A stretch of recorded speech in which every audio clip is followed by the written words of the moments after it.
नमस्कार मित्रों, राधे राधे।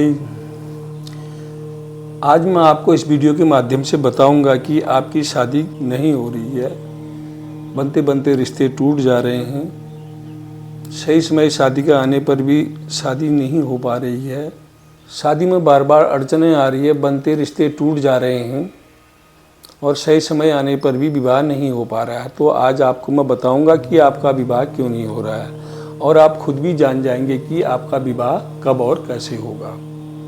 मित्रों, हम कुंडली में लग्न चार्ट को निकालते हैं, लग्न चार्ट को देखते हैं। लग्न चार्ट के जिसके ऊपर से D1 या लग्न कुंडली जन्मांडम जो भी लिखा होता है, ये लिखा होता है, तो उसमें 12 भाव होते हैं। 12 भाव में से प्रथम भाव लग्न होता है। अगर मेष लग्न है तो उसका स्वामी मंगल हुआ, वृषभ लग्न है तो उसका स्वामी शुक्र हुआ, और मिथुन लग्न है तो उसका स्वामी बुध हुआ, और कर्क लग्न है तो उसका स्वामी चंद्रमा हुआ, और सिंह लग्न है तो उसका स्वामी हुआ सूर्य, और कन्या लग्न हुआ तो उसका स्वामी हुआ बुध, और तुला लग्न हुआ तो उसका स्वामी हुआ शुक्र, और वृश्चिक लग्न हुआ तो उसका स्वामी हुआ मंगल, और धनु लग्न हुआ तो उसका स्वामी हुआ गुरु, और जो है मकर लग्न हुआ तो उसका स्वामी हुआ शनि, और कुंभ लग्न हुआ तो उसका स्वामी शनि, और मीन लग्न हुआ तो उसका स्वामी हुआ गुरु। तो मित्रों, जो सप्तम भाव है, सप्तम भाव का जो स्वामी है उसे सप्तमेश कहते हैं। अब सप्तमेश कैसी जगह पर है, सप्तमेश की कंडीशन कैसी है कुंडली में? सप्तमेश अस्त हो या बकरी हो, सप्तमेश को शत्रु राशि में हो, तो सप्तमेश की कंडीशन को पहले देखा जाता है। और सप्तमेश की दशा या अंतरदशा चल रही है तो शादी के योग बनते हैं। अब सप्तमेश, सप्तम भाव के स्वामी को सप्तमेश कहते हैं, इसको तो आप देख सकते हो। अब सप्तमेश की दशा चलने पर, या नवांश में सप्तमेश की दशा चले या लग्न में सप्तमेश की दशा चले, तो सप्तमेश की दशा पर ही जो है शादी के योग बनते हैं। और सप्तम भाव में जो ग्रह बैठे हैं उनकी दशा पर भी शादी के योग बनते हैं। और गुरु की दृष्टि हो, अगर शुभ ग्रहों की दृष्टि हो, तो शादी के योग प्रबल बनते हैं। आपको कैसे पता चलेगा कि सप्तमेश की दशा कब चल रही है?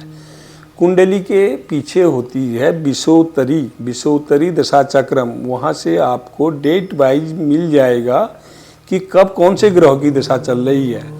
अगर सप्तमेश में अगर शुभ ग्रहों की दशा चल रही है तो भी जो है शादी के योग जल्दी बनते हैं। और नवम भाव के स्वामी की, और सप्तम भाव के स्वामी की, और पंचम भाव के स्वामी की, और लग्न की, अगर इनकी अंतरदशा या महादशा चल रही है तो इसमें भी शादी के योग प्रबल बनते हैं। और लड़की की कुंडली में अगर गुरु पीड़ित हो, अगर पुरुष की कुंडली में अगर शुक्र पीड़ित हो, तो भी शादी में विलंब होता है। इसलिए इनको गुरु, अगर लड़कियों को गुरु का उपाय करना चाहिए। गुरु का उपाय, केले की पेड़ जड़ घर में रखो, केले की जड़ की पूजा करो, और जो है जिनका शुक्र कमज़ोर होता है लड़कों का, उनमें जो है दुर्गा सप्तशती का पाठ करके दुर्गा की पूजा करनी चाहिए, और जिससे कि शुक्र उनका प्रबल हो और शादी का योग जल्दी बने।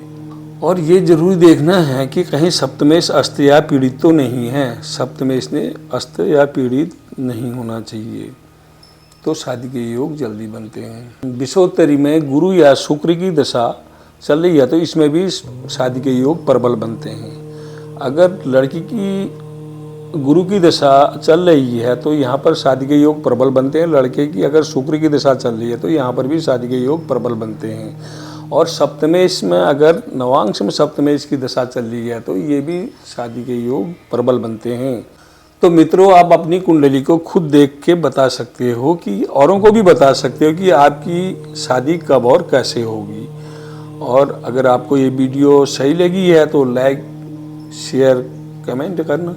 आप हमें बताते रहना कि इस टॉपिक में वीडियो चाहिए। अब हम आपको अगली वीडियो में मिलेंगे, तब तक के लिए राधे राधे।